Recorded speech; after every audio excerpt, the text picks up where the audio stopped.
विधानसभा के मानसून सत्र की कल हुई शुरुआत। सीएम पुष्कर सिंह धामी ने पेश किया अनुपूरक बजट। सदन के पटल पर रखे 9 विधेयक। विधानसभा के मानसून सत्र के पहले दिन कांग्रेस का जोरदार हंगामा। कांग्रेस ने पंचायत चुनाव में हुए घटनाक्रम पर सरकार को आड़े हाथ लिया। चुनावी सत्ता के दुरुपयोग का आरोप लगाया। उत्तरकाशी में यमुनोत्री राजमार्ग भारी भूस्खलन की वजह से हुआ बंद। यमुनोत्री जा रहे वाहनों को खरीदी के पास रोका गया।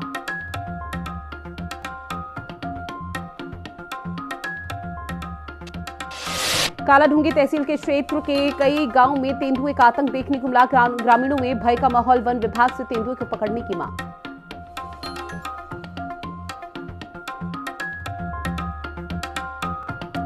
नमस्कार, आप देख रहे हैं उत्तराखंड के एक खास बुलेटिन। मैं हूं आपके साथ ऋतु भंडारी और शुरुआत एक बड़ी खबर के साथ, जहां उत्तराखंड के नाम एक नया रिकॉर्ड दर्ज हुआ। विपक्ष ने विधानसभा के अंदर ही डेरा डाल दिया है। धांधली, कानून व्यवस्था पर लगातार प्रदर्शन किया गया। धामी ने इस दौरान विपक्षी नेताओं से फोन पर बातचीत की है। विपक्षों से धरना समाप्त करने की अपील भी इस दौरान की गई थी कल, जहां फोन पर बातचीत करके उनकी मांगों पर चर्चा भी कल धामी ने की। मांगे पर कार्रवाई के निर्देश दिए जा चुके हैं। तो बड़ी खबर आपकी टीवी स्क्रीन पर, जहां आपको बता दें गैरसैंण में कल जब विधानसभा सत्र की कार्यवाही का आगाज हुआ था, तो उस दौरान विपक्षी पार्टियों की तरफ से न सिर्फ पंचायत चुनाव में हुई तमाम चीजों को लेकर, बल्कि इसके साथ ही कानून व्यवस्था और भी कई मुद्दों को लेकर विपक्ष ने आड़े हाथ यहां पर राज्य सरकार को लिया था और जमकर धरना प्रदर्शन सदन के बाहर किया गया था। जिसके बाद ये कहा जा रहा था कि सड़क से लेकर सदन तक लगातार विपक्ष राज्य सरकार को घेर रहा है और उसकी तस्वीरें आपकी टीवी स्क्रीन के माध्यम से लगातार साझा भी कर रहे हैं कि किस तरह से विपक्ष आज भी जब कार्यवाही की शुरुआत होगी तो विपक्ष राज्य सरकार को आड़े हाथ जरूर लेगा।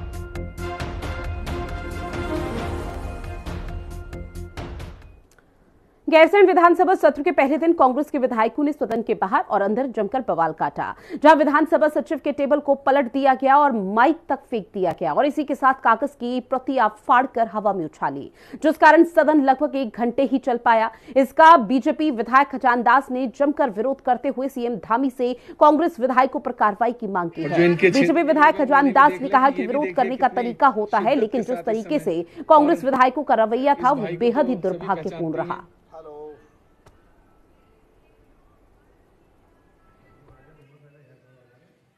इस बार का मानसून सत्र गैरसैंण में आयोजित किया गया। मानसून सत्र के पहले ही दिन कांग्रेस के विधायकों ने सदन के बाहर और अंदर जमकर हंगामा किया, जमकर तोड़फोड़ की।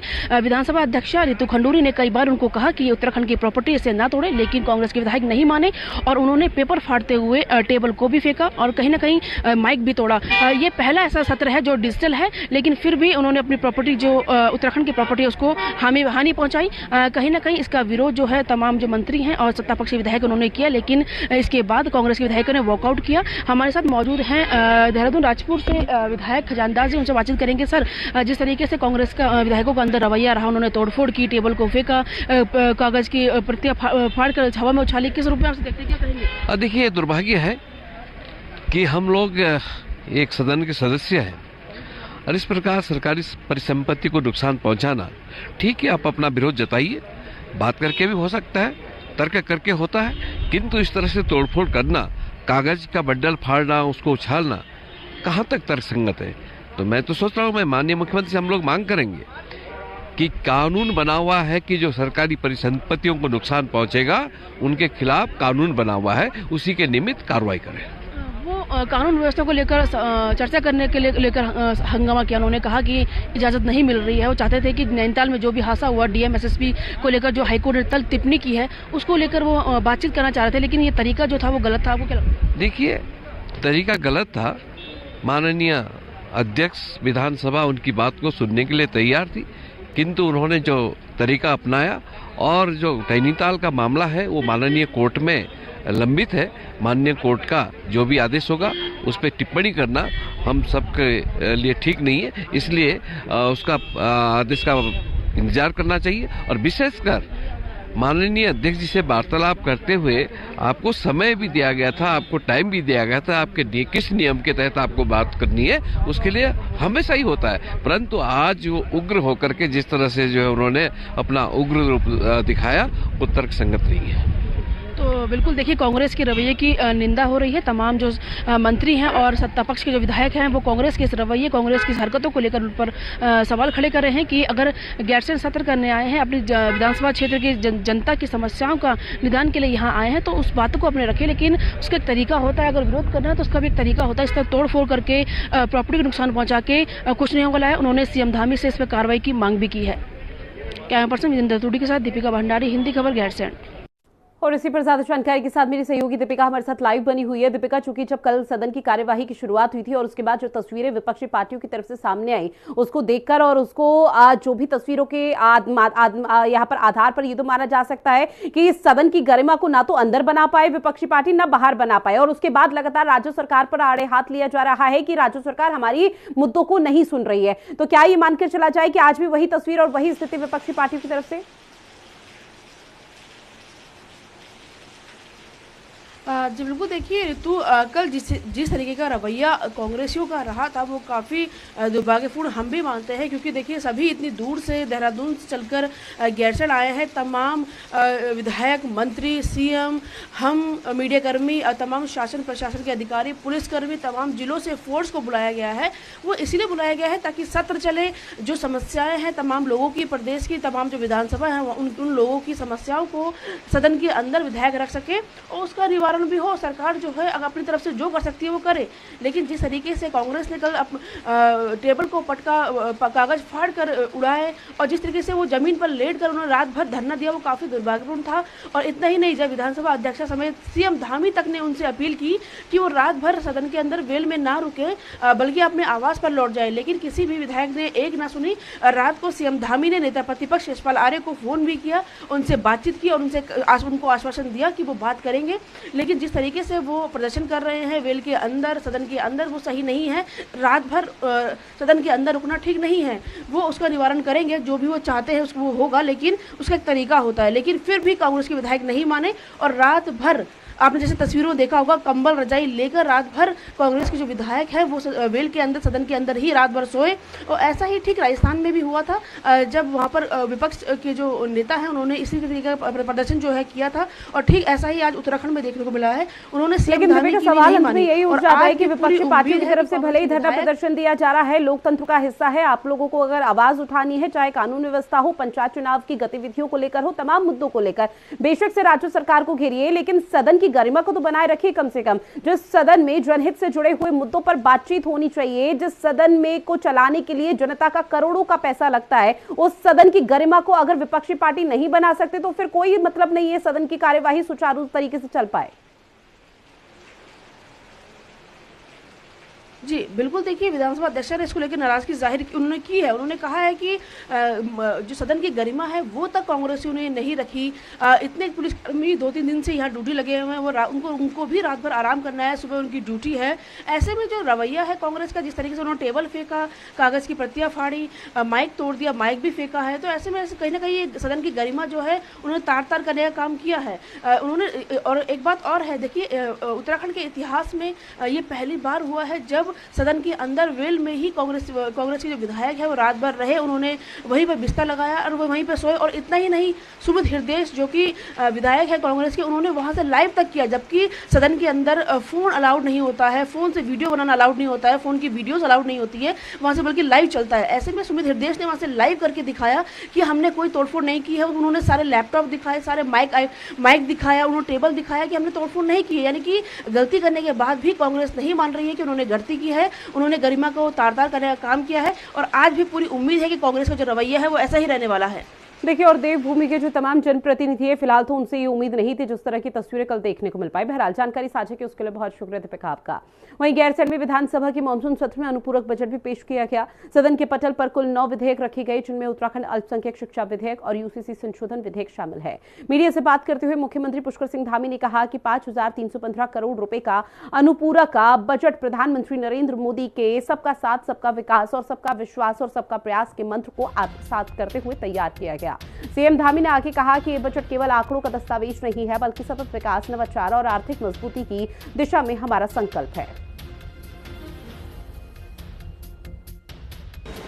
योजनाएं हमारी गतिमान हैं और जो नई योजनाएं विकास की दृष्टि से शुरू की जानी है उन सभी योजनाओं के लिए अनुपूरक में जो विभागवार मांगें रखी जाती हैं उसको आज विधानसभा के समक्ष रख दिया है।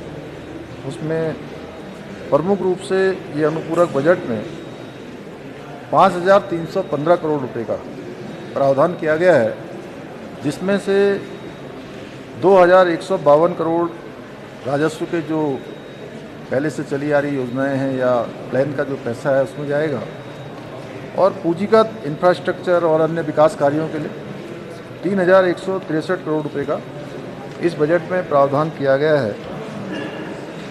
और प्रमुख रूप से इस बजट में जो हमारा देहरादून में रिस्पना और बिंदाल, इसके ऊपर देहरादून शहर के आने वाले समय में आवागमन की समस्या और जो दिल्ली देहरादून एक्सप्रेस वे उसके चालू हो जाने के बाद बहुत बड़ी संख्या में लोगों का आवागमन होगा।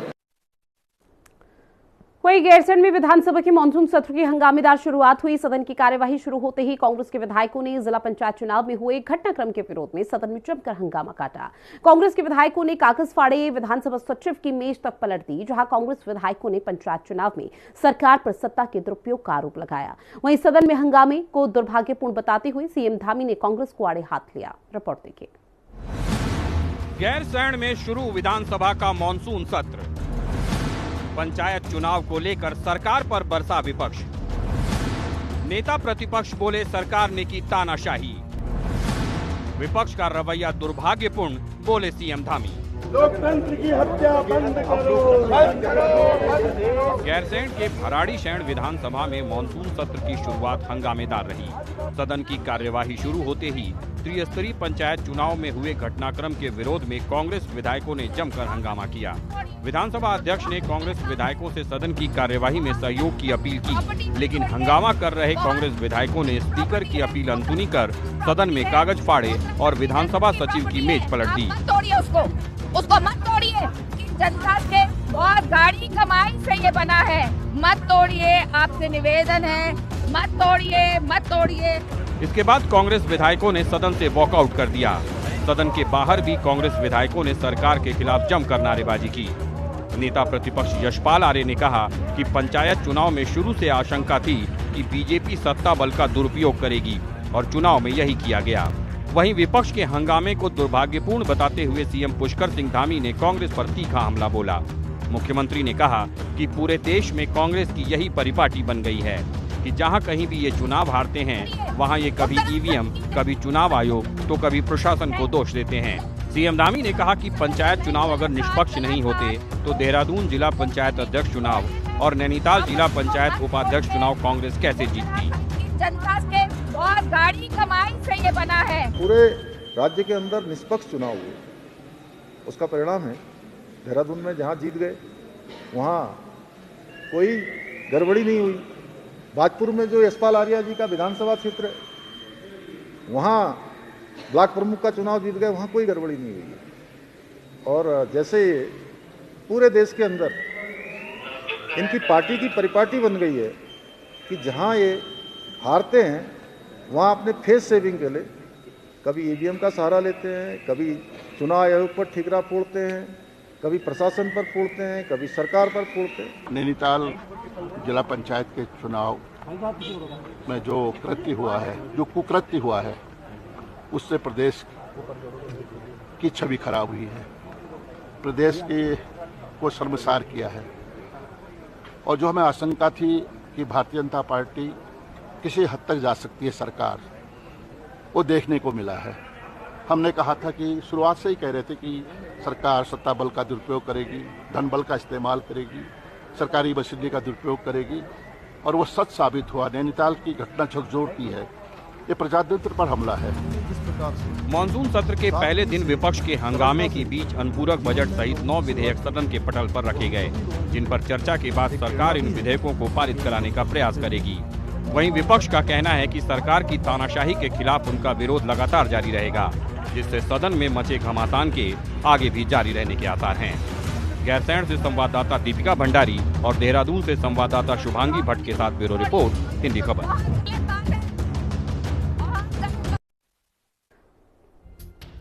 तो वहीं गैरसैंण में विधानसभा सत्र के पहले दिन कांग्रेस ने जमकर हंगामा किया, जहां कांग्रेस विधायकों ने विधानसभा सचिव का टेबल पलट दिया, साथ ही तोड़फोड़ भी कर दी।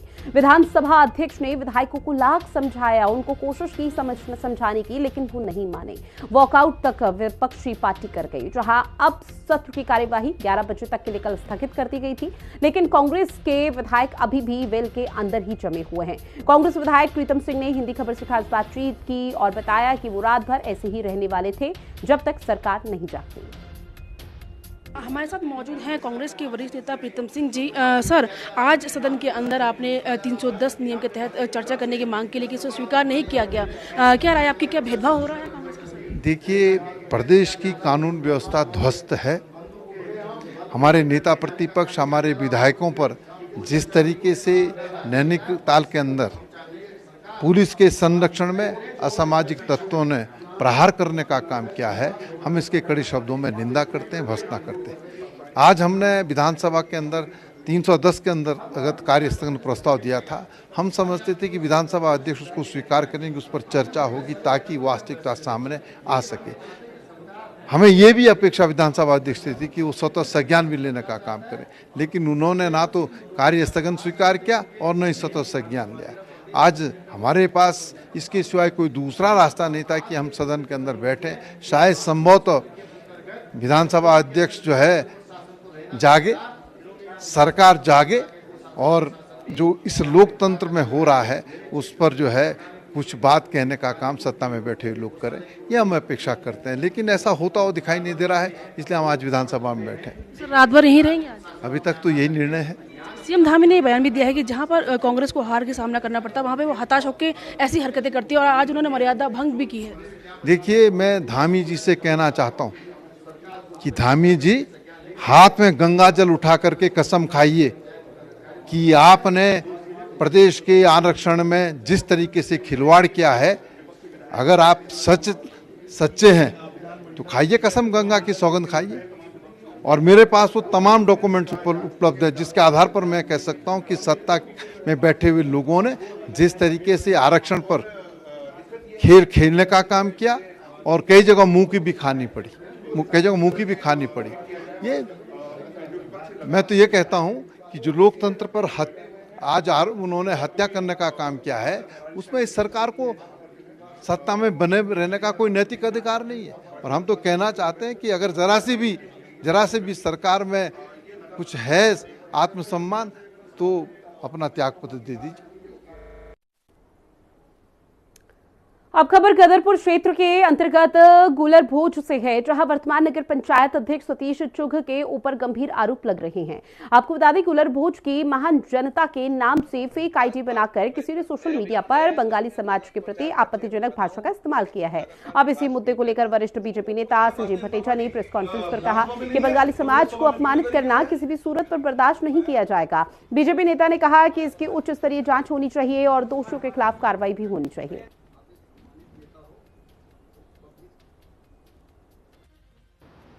भारतीय जनता पार्टी से टिकट जसविंदर कौर के लिए मांगा गया था, टिकट नहीं मिला। भारतीय जनता पार्टी के सारे कार्यकर्ता जो हैं वो उन्होंने स्वीकार किया। प्रीत ग्रोवर जी की मिसेज ज्योति ग्रोवर को टिकट मिला। अच्छी स्थिति में चुनाव लड़ा गया, साफ मन से चुनाव लड़ा गया, परंतु जो है गदरपुर के कुछ नेता जो अनगल बयानबाजी कर रहे हैं, ये बहुत ही गलत कर रहे हैं। सीधे सीधे कह रहे हैं अरविंद पांडे जी जो है यहाँ से गदरपुर विधानसभा से चले गए। मैं इन नेताओं से पूछना चाहता हूँ, भाई किस अधिकार से आप जो है खड़े होके सिर्फ बयान दे देने से अरविंद पांडे यहाँ से चला जाएगा, विधायक हमारा भारतीय जनता पार्टी का विधायक और भारतीय जनता पार्टी के आप भी कार्यकर्ता हैं, तो थोड़ा सा संयम में और पार्टी के रीति की नीति के हिसाब से चला जाए। मैं आपसे एक शब्द और एक बात और कह देना चाहता हूँ इस मीडिया के माध्यम से। मैंने नोट किया है, इससे पहले मैंने बोला भी नहीं, सारे लोग जानते हैं, भारतीय जनता पार्टी का जब विधानसभा चुनाव होता है पेटी से 13 वोट निकलता है और वही जो है आगे बड़ा वाला चुनाव चलता है उसमें ज़्यादा वोट निकलता है। तो वो कार्यकर्ता कहाँ चले जाते हैं, कौन सी दिशा में चले जाते हैं, ये संगठन को संज्ञान लेना चाहिए। कुछ विषय ऐसे थे जिनके लिए ये पत्रकार वार्ता यहाँ पर बुलाई गई है। जो एक हमारे यहाँ तो गुलर भोज का जो प्रकरण है वो मैं आपको बताता हूँ। गुलर भोज का अपने एक आईडी चलाते हैं गुलर भोज वाले महान लोग। उस आईडी पे कुछ हमारे बंग बंधुओं के लिए उस फर्जी आईडी वाले ने मूर्ति एक लगी है सुभाष चंद्र बोस जी की, तो वो कहीं फर्जी मूर्ति लग रही है, उनका चेहरा नहीं मिलता है। तो उसके विषय में कुछ ने टॉकिंग करी हुई, तो गुलर बोस समाज के जो है महान लोग जिन्होंने ये आईडी चला रखी है, उन्होंने लिखा है कि तुम सालों वाकई सम्मान के लायक नहीं हो। आपको प्रकरण भी पता चल गया होगा, पहले कईयों ने बोल दिया तो मुझे बोलने की आवश्यकता नहीं है, लेकिन ऐसा प्रतीत होता है। इसके लिए आज हमने ना फिर चौकी में एक रिपोर्ट दर्ज कराई है, और ये गुलर बोस वाले जो महान लोग हैं, इन्होंने कई लोगों को उल्टा सीधा बोला, पर्सनल अटैक कर रहा है ये आईडी का। इसके क्रम में ही ये है कि यहाँ पे सबको बताया जाए, अपनी पार्टी के कार्यकर्ताओं को। और एक विषय दूसरा भी कोई परमजीत पम्मा जी वाला भी आ रहा है।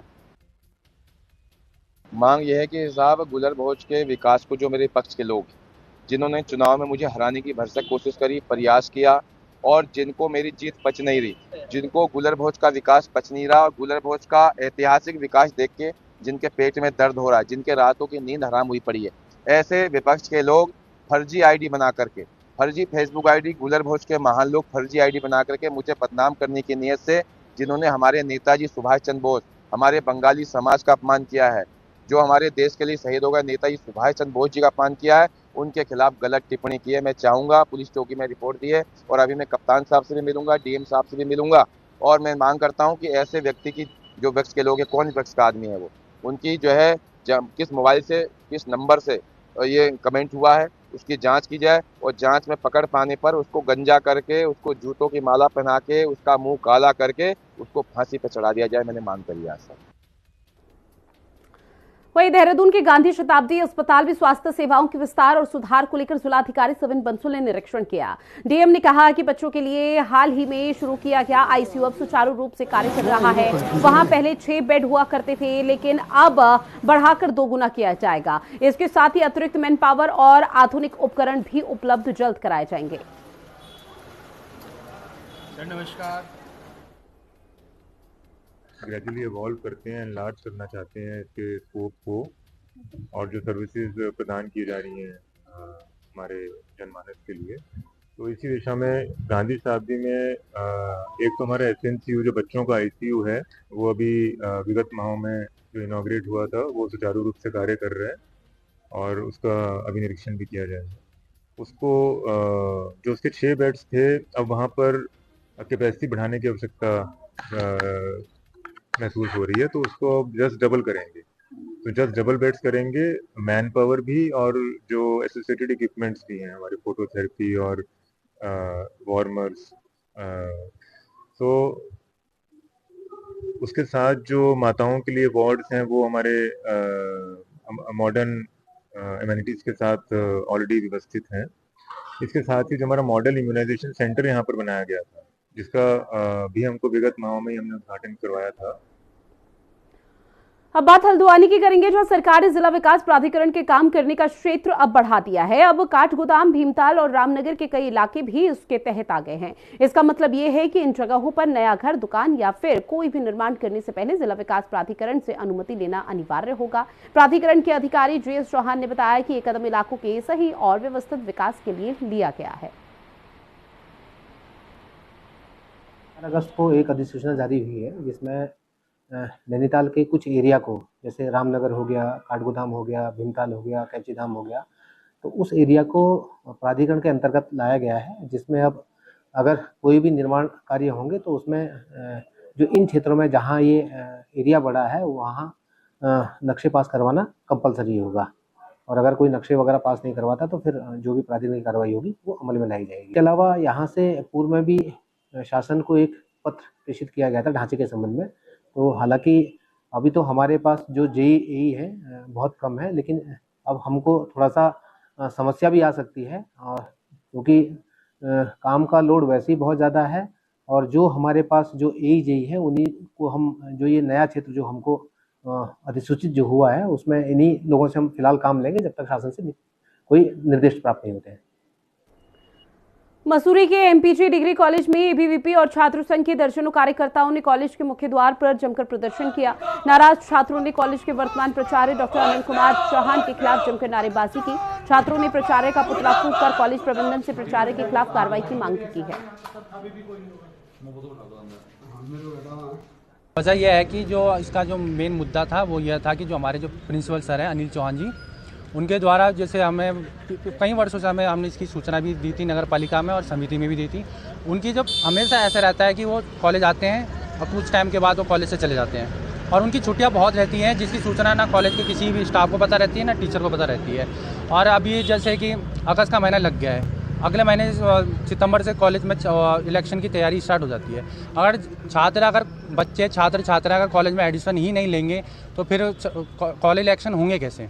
तो हमारी यही मुद्दा है कि जब कॉलेज में जब न्यू एडिशन का अभी तक कोई सूचना नहीं मिली है, थर्ड और फिफ्थ सेमेस्टर वालों के एडिशन के अभी तक कुछ हुआ नहीं है। अगर वो एडिशन कराते भी हैं तो उनकी फ़ीस कटती नहीं है, क्योंकि फ़ीस काटने वाले की छुट्टी में बताया जा रहा है और उसकी हमें सूचना ही नहीं हो कब तक छुट्टी में रहेंगे, उनके किस कारण से छुट्टी में है। और आपको पता होगा मसूरी एक दुर्गम स्थान है, यहाँ पर कहीं दूर स्थान में मसूरी में इकलौता कॉलेज है। यहाँ जौनपुर से लेकर देहरादून से लेकर मसूरी के बहुत कोने कानों से यहाँ बच्चे आते हैं पढ़ने के लिए। नहीं, प्रिंसिपल हैं पर छुट्टी पे है मेरे ख्याल से, लेकिन मेरे को एप्लीकेशन नहीं है सर मेरे पास ना। बिना बताए गए जाते समय बता गए थे, लेकिन छुट्टी के बारे में कुछ नहीं कहा कि मैं कितने दिन छुट्टी पे। ऐसे में किसी को चार्ज दी गई क्या? चार्ज तो सर मेरे को नहीं, जो सीनियर मोस्ट प्रोफेसर है उन्हीं को दे जाते हैं, मेरे को तो क्या आपको इसकी सूचना देते हैं कि कोई प्रिंसिपल माने ऑफिशिएटिंग? नहीं, इस बार तो नहीं दी कोई नहीं। हाँ जी। तो ऐसे में बच्चे आरोप लगा रहे हैं कि उनका माने एडमिशन हो रहे हैं, दिक्कत होती है क्या ऐसे? हाँ जी बहुत दिक्कत होती है प्रिंसिपल के ना होने में। जी दिक्कतें होती है।